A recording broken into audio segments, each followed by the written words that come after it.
Locked On Podcast Network presents Locked On Sports Today. Josh Allen continues to dominate Patrick Mahomes and the Chiefs, at least in the regular season. Also, the Dodgers secured back-to-back World Series titles after a thrilling Game 7 in an incredible World Series. And the Auburn Tigers are throwing their hat into the wild coaching carousel. I'm Peter Bukowski, starting your day with the can't-miss stories and biggest debates in sports. You're Locked On Sports Today. Searching all major sports. Found. Let's start with the biggest story. The Bills secured another regular season win over Mahomes and the Chiefs. Locked On Bills host Joe Marino reacted to yet another strong performance from Buffalo. Denver leads the AFC West at 7-2, and the Chargers are 6-3 with a head-to-head win over the 5-4 Chiefs. The Bills needed this win, and I needed this win. I was feeling unsure about this football team. And they are absolutely different on defense with the post-bye adjustments. This passing game came to life, and I am excited. Now, obviously, it's not the Super Bowl, right? The Bills didn't win the Super Bowl today, but they took a really important step in informing us, or at least me. Maybe I'm the only one that feels this way, but making me feel like this team does have the capacity to go on a run. I didn't feel that way kind of watching the last few weeks. But this was a very validating victory. So we'll do what we do. We'll talk about the things I like. We'll talk about the things I didn't like. And we'll recap my predictions and talk about what's next for the Bills and this podcast. Now, I think there's a heck of a case to start with the defense, but I want to start with the offense because nothing meant more to me than watching Josh Allen play like I expect Josh Allen to play. He goes out there, 23 of 26, 273 passing yards with a touchdown. He added 2 rushing touchdowns, and this is fun. With those 2 rushing touchdowns, Josh Allen became the first ever quarterback in NFL history and 4th ever player with at least 6 rushing touchdowns in each of their first 8 seasons. Josh Allen joins the likes of Jim Brown, Marshall Faulk, and LaDainian Tomlinson as the only 4 players in the history of the NFL to have at least 6 rushing touchdowns in each of their first 8 seasons. Oh, by the way, Josh Allen became the NFL's all-time leader in rushing touchdowns by a quarterback, including the playoffs. That's fun. But the rushing stuff is cool, but it's the passing offense that looked as good as it has in a while. The Bills had passing plays of 47 yards, 20 yards, 30, 28, and 18. And it's just been a while since we've seen those types of chunks through the air. And the Bills were able to do that while maintaining the efficiency. Josh Allen with an 88.5 completion percentage, which is a Buffalo Bills record in a single game for a quarterback with a minimum of 15 passing attempts. So a Bills record, and of course that means it's a Josh Allen career high. Efficiency plus big plays down the field, you saw it. And you saw a lot of those passes going to Dalton Kincaid. 6 catches on 6 targets for 101 yards and a touchdown. He tied a franchise record for the most career 100-yard receiving games by a tight end with 2. And he got loose down the field, and he's a huge part of this offense. I know that the linebacker Drew Tranquill fell down on the touchdown catch, but Kincaid had him beat with vertical leverage. That's probably a touchdown whether he falls or not. Obviously, this offense is optimized when Kincaid is out there, and you are seeing 100% the player the Bills drafted Dalton Kincaid to be here in year 3. I mean, the guy was probably on a bit of a pitch count last week, playing through an oblique injury. He only played 14 snaps, and then we didn't see him against the Atlanta Falcons. This guy's a huge part of this equation. He's a good football player. Route running, hands, yards after catch, physical as a receiver. He's a dude. How about Khalil Shakir? 7 catches, 43 yards. And it started off kind of tough, right? 6 catches for 22 yards, a lot of those bubble screens. And then eventually the 20-yarder happened, which was a huge play in the game.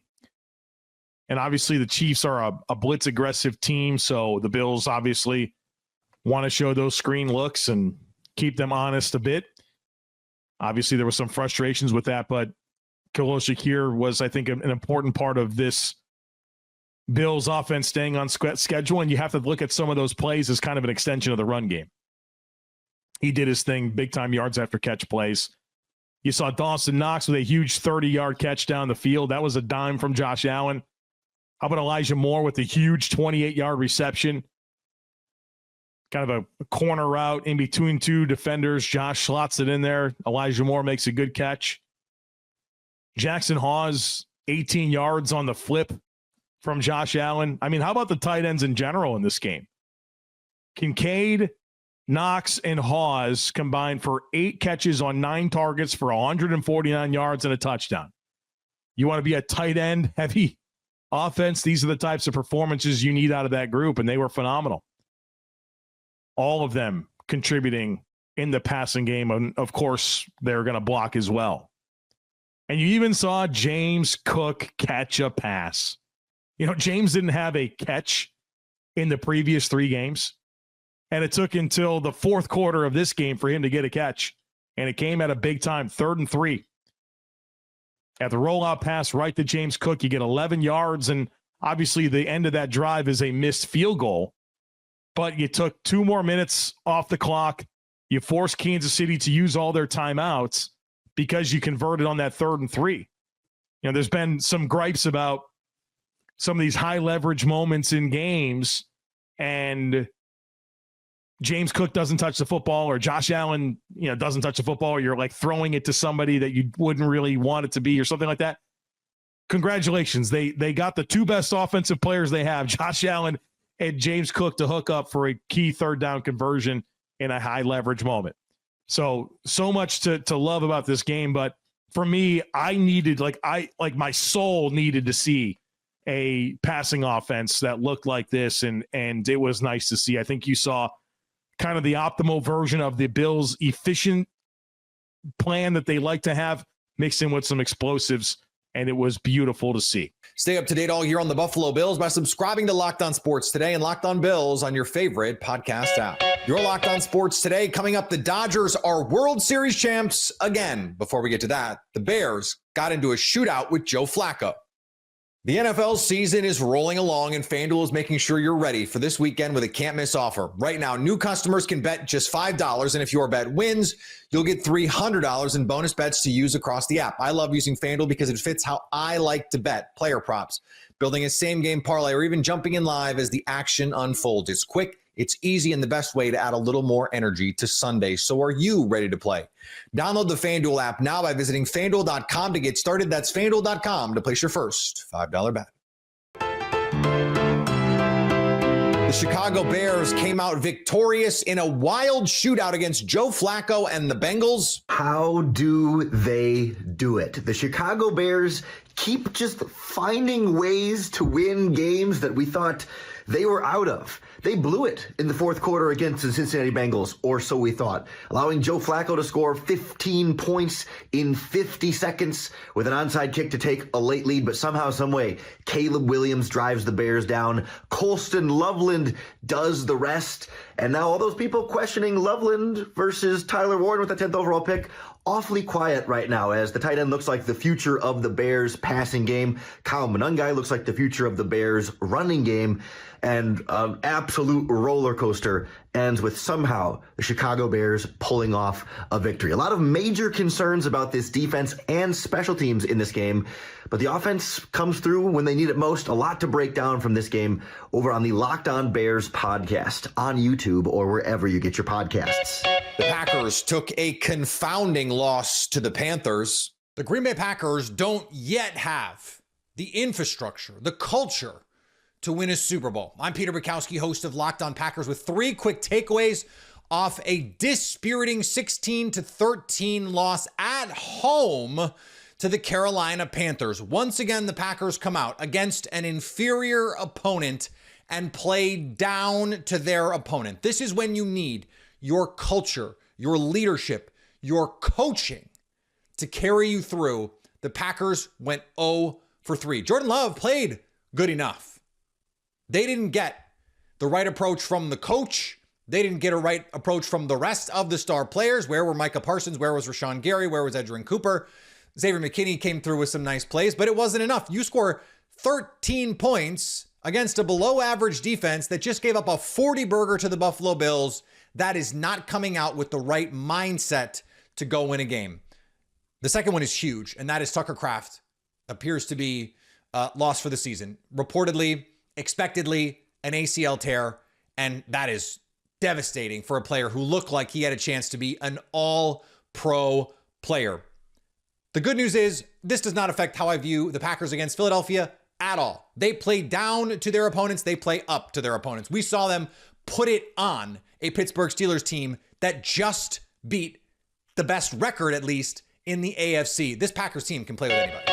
The Colts could not hang on to the ball, and the Steelers capitalized. Hey everyone, Chris Carter here from the Locked On Steelers podcast here at Acrisure Stadium, where the Steelers came away victorious 27-20 over the Indianapolis Colts, heading into their second loss of the season. It was the defense that rose up against what was the number one offense in the NFL, forcing 5 turnovers in a huge way. And Cam Hayward and the defense talked about it. Their primary concern, stop the run, take away the first read. They did that consistently throughout the game, and that led to the pass rush getting home a lot more. TJ Watt causing a huge sack fumble early in the game, and then the rest of the defense fed off of it. Alex Highsmith getting home, Keanu Benton getting home, interception from Peyton Wilson, who I thought went off in this game. And if Peyton Wilson is playing really well and this defensive front's getting after it and this secondary is able to take away some of those early reads, this defense then goes from being what's been a below average unit for most of the year to being a pretty good one. They've got to follow it up and be consistent, but we'll break down more on how they'll do that on the Locked On Steelers podcast, on your favorite podcasting apps, and on YouTube. I'm Chris Carter. We'll see you there. And Jaden Daniels suffered a gruesome injury late against the Seahawks that had fans wondering,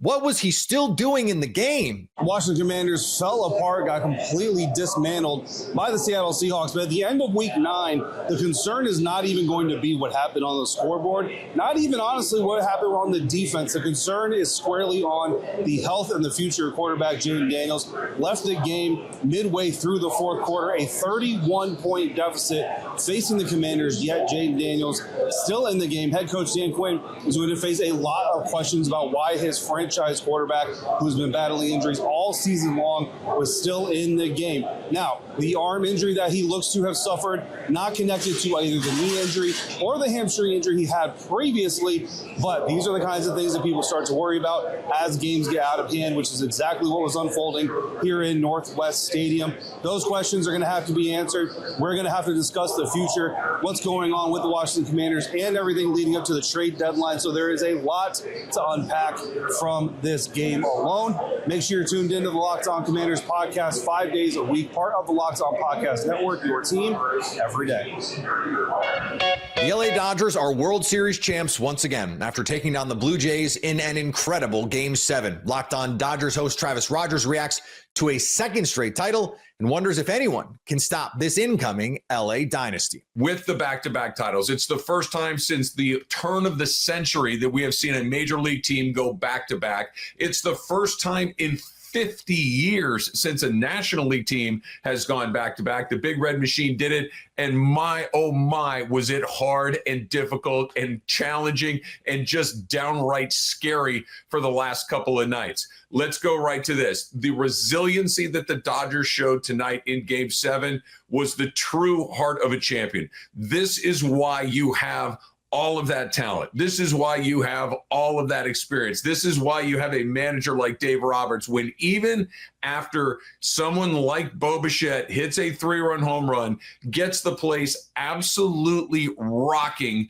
there wasn't one Dodger that wavered in that moment. There wasn't one Dodger that you thought was kind of like, here we go. That's it. Wasn't meant to be. It was a weird season. We weren't hidden. It's not going to happen. What they did is they started to chip, and they started to chip, and they started to chip, taking a 3-run lead down to a 1-run lead, down to a no-run lead, down to a 1-run run win. And it was a series of players. Nobody, with the exception of Yamamoto, who we're going to talk about coming up here in just a little bit, pitched all that wonderfully, but nobody really pitched all that poorly either. Every single guy that came out of that Dodger bullpen tonight was just about good enough to do what they needed to do, maybe with the exception of Shohei Ohtani, who got off to a little bit of a rough start. He did not look his best on short rest, but the Dodgers still found a way to cover 6+ innings after that. And we're talking about Justin Robleski and Sheehan. And, of course, you got Yamamoto coming in out of the pen at the end and going not one, not two, but 2+ innings to come in and be the hero that he was. So it just was a long season, a weird season. Think about this. This is a season that started way back in Japan at the end of March. Here we are in November in Canada, from Japan to the U.S. to Canada to extra innings in Game 7 of the World Series in November, and the Dodgers are back-to-back. And really, they never, ever hit their stride. It's one of the more peculiar things, I think, when we take some time to reflect on what this championship means. One of the weird things is going to be the Dodgers just went 13-4 in the playoffs and really didn't play very well. That is just remarkable to think about. Now, they pitched like crazy. They fought like crazy. But for that 15-game run, or I guess 17-game run, they didn't swing the bats a lick, except for when they kind of had to, and they were able to scrape some hits together. Miguel Rojas is going to live in Dodger history forever and ever. Will Smith with the home run to give them that big lead. Just all of the Dodger stars stepping up in one way or another, whether it was tonight, whether it was last night with Kike Hernandez making a crazy play in left field, Miggy Rowe digging that ball out kind of behind his back, just a series of tough relief appearances, really right up and down the line. Glasnow, Blake Snell, both Dodgers used all 4 of their starting pitchers. All season long, these guys who were waiting on, they all step up and they did what they needed to do. It took a little bit longer than anybody thought, but they're world champions back to back. All right, so let's jump to Yamamoto right now. Let's talk a little bit about what he did. He has become one of the great World Series heroes in the history of the sport.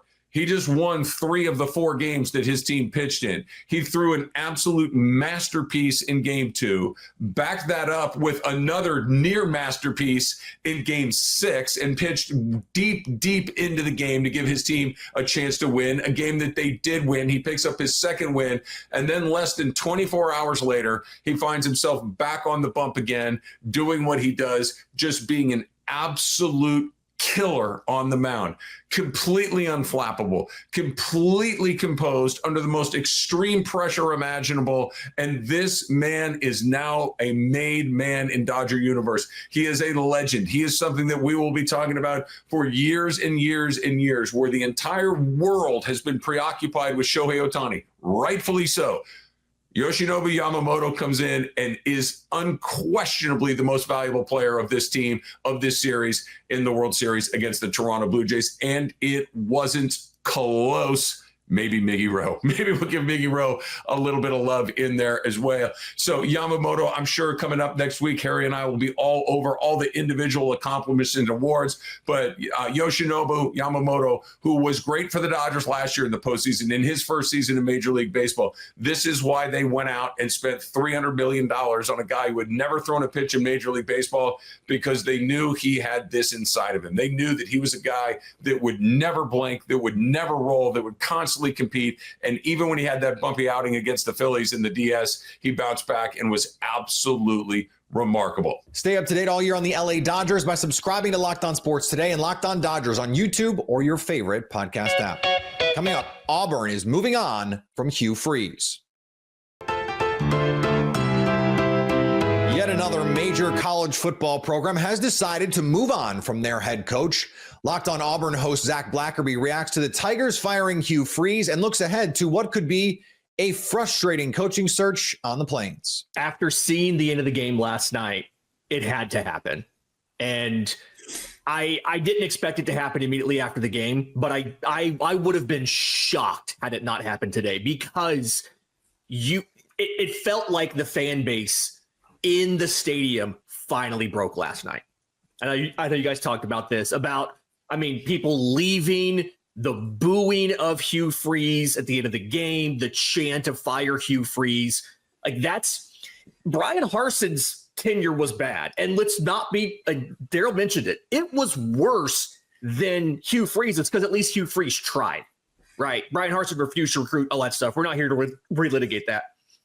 But I don't remember it getting this bad with Brian Harson, where the fan base just in stadium during the game had clearly had enough. And when you lose Jordan-Hare Stadium, there's no way you can keep going. Yeah, I mean, you can't win at home, you can't win on the road, you can't win. Period. That's it.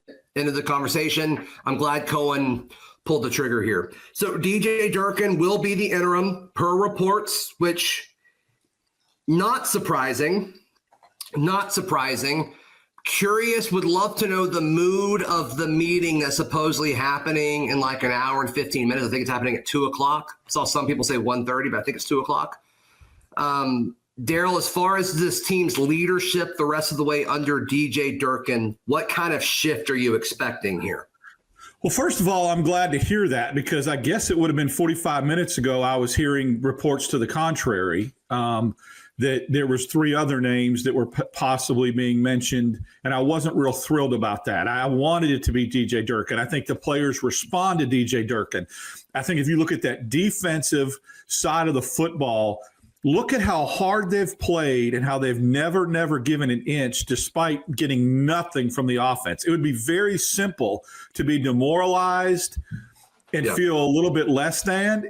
To his credit, that group, that unit did not. They kept playing at the highest level of levels. And so that in itself, I think, is a tremendous endorsement of having him as the interim, because obviously people play for him. And guess what, guys?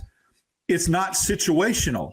It's easy to get guys to play hard for you when things are going the way they should, or you get your way.